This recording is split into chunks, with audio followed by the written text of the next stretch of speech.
ശരി. Reporter breaking. CPM നേതാവ് K ലതീഷിനെ വെട്ടിക്കൊലപ്പെടുത്തിയ കേസിൽ 1 മുതൽ 7 വരെ പ്രതികൾ കുറ്റക്കാരെന്ന് കോടതി. RSS BJP പ്രവർത്തകരാണ് പ്രതികൾ. 9 മുതൽ 12 വരെ പ്രതികളെ വെറുതെ വിട്ടു. ഉച്ചയ്ക്ക് 1 മണിക്കാണ് ശിക്ഷാവിധി പ്രസ്താവിക്കുക. 2008 ഡിസംബർ 31-നാണ് ലതീഷിനെ വെട്ടിക്കൊലപ്പെടുത്തുന്നത്. അഭിജിത്ത് മുഴക്കുന്ന വിവരങ്ങളുമായി. അഭിജിത്ത്, ഇപ്പോൾ 1 മുതൽ 7 വരെ പ്രതികൾ കുറ്റക്കാർ എന്ന് കോടതി കണ്ടെത്തിയിരിക്കുന്നു. ശിക്ഷാവിധി ഉച്ചയ്ക്കാണ്. ഈ കേസിനാസ്പദമായ സംഭവം എപ്പോഴാണ് നടന്നത്?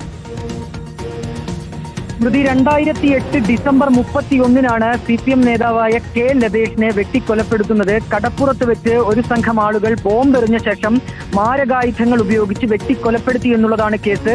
സംഭവത്തിൽ കെ ലതീഷ് കൊല്ലപ്പെടുകയും ഒപ്പമുണ്ടായിരുന്നവർക്ക് ഗുരുതരമായി പരിക്കേൽക്കുകയും ചെയ്തു. ഇതിൽ 12 RSS BJP പ്രവർത്തകരെയാണ് പ്രതി ചേർത്തിരുന്നത്. അതിലാണ് ഇപ്പോൾ 1 മുതൽ 7 വരെയുള്ള പ്രതികൾ കുറ്റക്കാരാണ് എന്ന് കോടതി കണ്ടെത്തിയിരിക്കുന്നത്.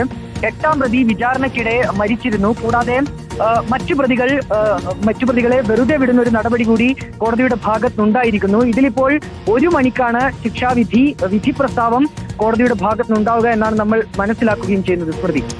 ശരി, അഭിജിത്ത് മുഴക്കുന്നാണ് വിവരങ്ങൾ നൽകിയത്.